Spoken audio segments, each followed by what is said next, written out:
General Hospital will reveal when Nina and Portia first began plotting to bring down Drew, they were convinced they had crafted the perfect plan, airtight, strategic, and devastatingly effective. Their goal was simple, to discredit a rising political figure before he could consolidate too much influence. In their minds, Drew had grown far too powerful, inserting himself into areas of community policy and health funding where he had no rightful place.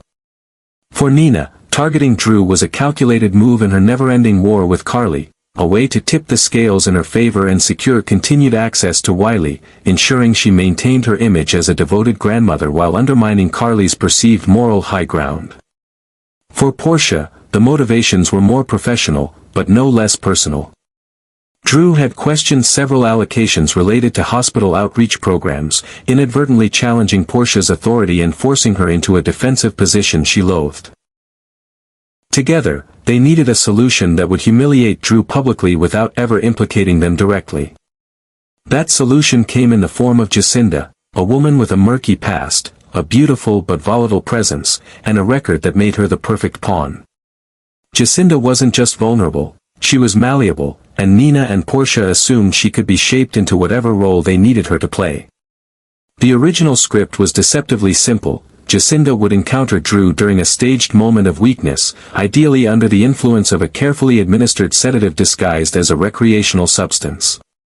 The next morning, she would appear disoriented yet suggestive, while Drew, confused, groggy, and surrounded by a carefully planted web of false evidence, would appear guilty of having engaged in a one-night stand. Shady surveillance footage, altered timestamps, and doctored medical records were all prepared in advance to support the illusion of an indiscretion. Witnesses had been paid off, the timeline orchestrated to perfection. As far as Nina and Portia were concerned, they had engineered the ultimate political takedown with minimal exposure. But what they hadn't anticipated was that Jacinda had no intention of remaining a pawn in anyone's game. From the moment Jacinda stepped into their scheme, she began rewriting the rules. What Nina and Portia failed to see was that Jacinda, far from being a passive participant, was a master of survival who had seen too many doors slam shut in her life to ignore one that opened into the world of the Quartermaines. The allure of money, legacy, and power proved far more tempting than whatever cut she had been promised for her silence. And Jacinda wasn't about to let this opportunity slip through her fingers. Instead of simply creating the illusion of a night with Drew, she aimed for something far more permanent. Armed with an ovulation tracker, she calculated her most fertile window down to the hour. She stopped all forms of birth control well in advance. She went so far as to steal a used water bottle from Drew's dressing room in the days leading up to the setup, just in case she needed biological material to later reinforce her claim through DNA. By the time Drew stumbled out of the hotel room, barely able to recall anything other than a blur of images, Jacinda had already begun laying the groundwork. She had kept tissue samples, snapped photos of him in bed while he was still unconscious, and discreetly pocketed the condom wrapper that she would later claim was never used. She wasn't just following Nina and Portia's instructions, she was building her own fortress of evidence, a narrative that she could spin in whatever direction gave her the most leverage. It wasn't long before the whispers started in Port Charles. The rumor mill churned with a fresh fury. Jacinda was pregnant, and Drew was the father. At first, the story seemed absurd, the kind of gossip that flared and died within days. But Jacinda didn't let it die.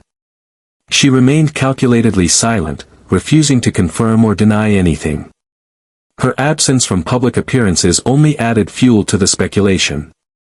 Then came the leaked ultrasound image, grainy, unverified, but undeniably timed to perfection. The chaos it unleashed was immediate. Social media exploded. Online forums debated the truth.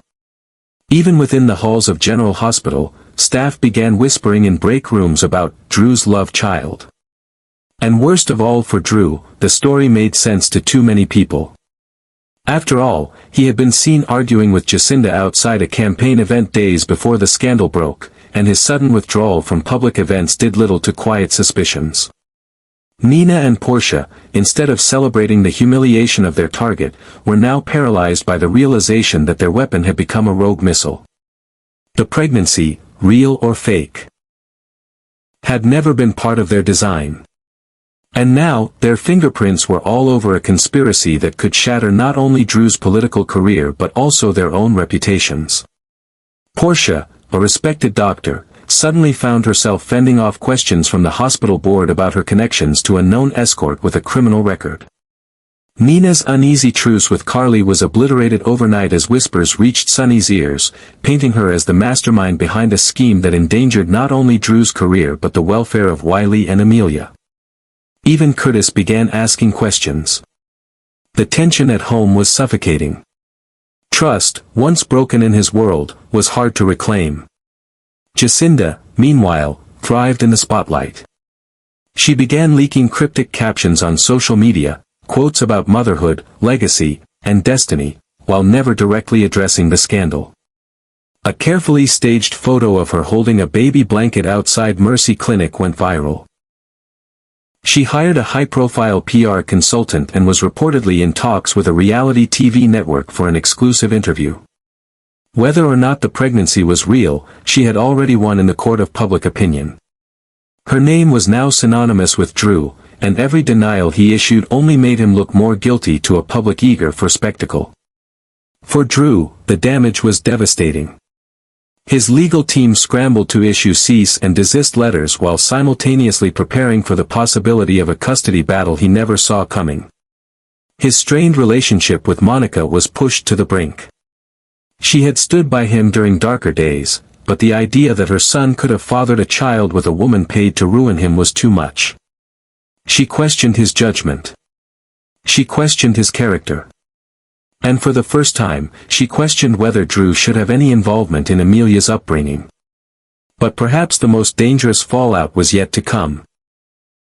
If DNA results confirmed Drew's paternity, it would validate Jacinda's claim and force him into a legal and moral bind that could take years to untangle. If the tests disproved it, Jacinda would claim tampering or coercion. Either way, Drew had lost control of the story. And Nina and Portia, once would-be puppet masters, now found themselves ensnared in a web of their own making, forced to watch as Jacinda rewrote the ending they thought they had already written. In a town where secrets are currency and reputation is everything, Jacinda had taken the greatest gamble. But unlike everyone else, she wasn't playing to survive. She was playing to win. As Drew fought desperately to maintain his public image, the growing specter of Jacinda loomed over every event, every press conference, every whispered hallway conversation in Port Charles. Like a ghost haunting his career, she never had to say a word or appear in person to command the narrative. Her silence, her mystery, and the unanswered questions surrounding her alleged pregnancy did all the damage. Drew, once seen as a stoic and disciplined leader, was now being portrayed in the media as careless, impulsive, and perhaps even predatory. His political opponents seized on the scandal to question his judgment, while former allies began distancing themselves, fearing the fallout of being associated with a man whose name was now tied to tabloid headlines and courtroom rumors. Privately, Drew was unraveling. His ongoing custody battle with Willow for Amelia and Wiley had already placed him under intense scrutiny. He had been trying to demonstrate that he was a stable, reliable guardian who could provide a safe and moral environment for the children. Now, he found himself being accused of fathering a child with a woman of questionable background, in a situation shrouded by claims of drug use and blurred consent. Even worse, he had no memory of the encounter Jacinda claimed they had. He couldn't confirm or deny it, and in the world of public perception, that ambiguity was as good as guilt. Perhaps the deepest cut came from Monica. The one person whose support had remained steadfast through Drew's many challenges now began to retreat. Monica had always held her children to high standards, morally, intellectually, socially. Drew had earned her respect through years of principled behavior, but the scandal cast doubt on everything she thought she knew. She became increasingly distant, skipping family dinners and avoiding calls. In her eyes, Jacinda was not just another mistake, she was the embodiment of chaos, of recklessness, of everything Monica had fought to keep away from the Quartermaine legacy. And worse still, Jacinda had come wrapped in a scandal orchestrated, at least in part, by two women Monica had long viewed with suspicion, Nina and Portia. Portia and Nina, once the architects of a seemingly bulletproof plot, now found themselves flailing amid the consequences of their own creation. What had started as a carefully calculated smear campaign had morphed into a wildfire they could no longer contain. Jacinda had outmaneuvered them at every turn. They had underestimated her, assuming she would follow their script without deviation, but Jacinda had written her own ending, one that left Nina and Portia exposed, vulnerable, and now possibly facing legal repercussions if the depth of their involvement were ever revealed. Portia, a respected physician, found her professional reputation under threat. Hospital board members began whispering about her connections to Jacinda, questioning her ethical standing and threatening to suspend her if any direct link to the scandal could be confirmed. She had built her entire career on precision, credibility, and control, but in one reckless decision, she had aligned herself with a manipulative force she couldn't rein in. At home, Curtis's silence was more deafening than any argument. He had once admired her strength, her principles, but now, faced with the possibility that his wife had helped manufacture a sex scandal to destroy a political opponent, his trust in her began to crumble. The strain in their marriage grew unbearable, and for the first time since their vows, the foundation began to crack. Nina, too, was spiraling. Her fragile détente with Carly, already hanging by a thread, dissolved completely. Carly, ever the tactician, wasted no time in using Nina's misstep as ammunition. She called in favors with reporters, leaked timelines and private suspicions, and painted Nina as the schemer she had always claimed she was. Meanwhile, Sonny, disappointed, perhaps not by the act itself but by the secrecy and the impact on Wiley, began pulling away. Nina had fought so hard to gain access to her grandson, and now, because of one disastrous scheme, she stood to lose everything. And all the while, Jacinda remained silent. She ignored Nina's increasingly desperate calls, declined Portia's requests to meet in person, and made herself completely inaccessible. No statements. No denials. No apologies. She let the media do the rest. Local news outlets began tailing her, desperate for a comment. Paparazzi stalked the entrances of private OB/GYN clinics, snapping photos of a woman whose hands seemed always to rest over her belly, suggesting life growing inside. A single blurry image of Jacinda exiting a private women's health center with what looked like a sonogram in hand set the internet ablaze. Comment sections erupted with speculation, ranging from calls for Drew's resignation to conspiracy theories claiming Jacinda had stolen another man's unborn child to trap the Quartermaines into a settlement. Even respected outlets couldn't help themselves. Was she telling the truth? Was she a victim of manipulation or a brilliant con artist? Had she been coerced into silence, or was she orchestrating the chaos with surgical precision? The truth didn't seem to matter anymore.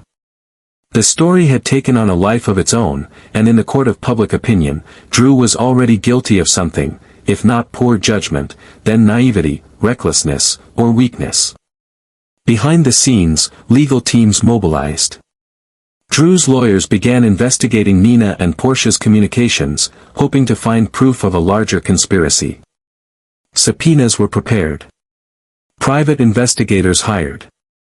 There were murmurs of blackmail and witness tampering, whispers that Jacinda may have forged medical documents, or even faked her pregnancy entirely. But without confirmation, without access to her records or a paternity test, Drew was helpless to stop the bleeding. For Nina and Portia, the nightmare was just beginning. If it was proven that they had orchestrated the setup, even partially, they could face charges ranging from defamation to conspiracy to commit fraud. Their public lives would be over. Their credibility, irreparably damaged. And Jacinda, the very woman they had believed to be their pawn, now held all the cards. Whether she was pregnant or not, whether she was telling the truth or lying through her teeth, she had mastered the narrative. She had turned whispers into headlines, doubts into convictions, and allies into enemies.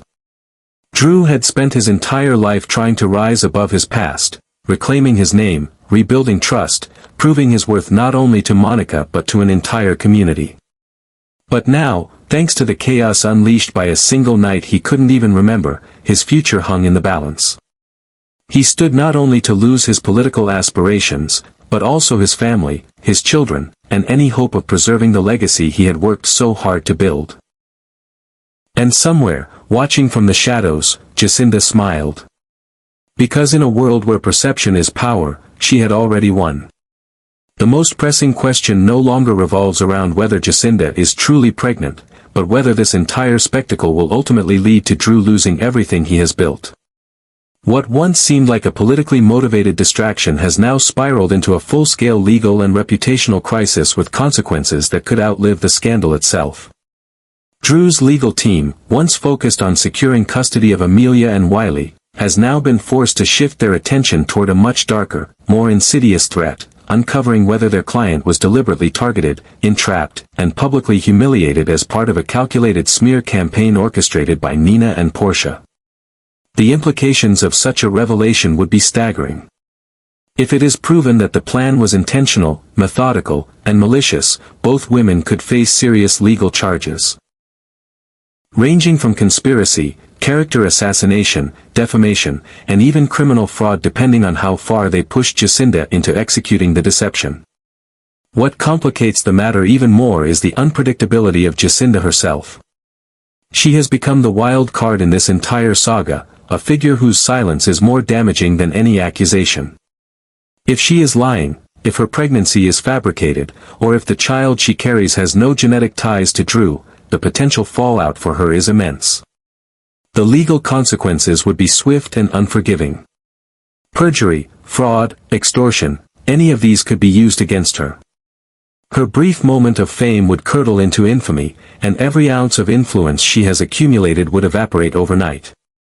She would become a pariah, not just in the press but also in the legal system and the public consciousness. But if the pregnancy is real, if a paternity test comes back and confirms that Drew is, in fact, the biological father, then the repercussions shift entirely. No amount of intention behind the setup would matter to the law. The focus would turn to the reality of the child, the unchangeable biological truth that binds Drew to Jacinda forever. At that moment, everything would pivot. The court of public opinion, already skeptical of Drew's innocence, would slam the gavel on his character. Even if he had been drugged, even if he had no memory, even if he had been manipulated into the encounter, the facts would remain: a child was conceived, and Drew's name was attached to it. In the eyes of Monica, this would not be a mere indiscretion, it would be a betrayal of values she holds sacred.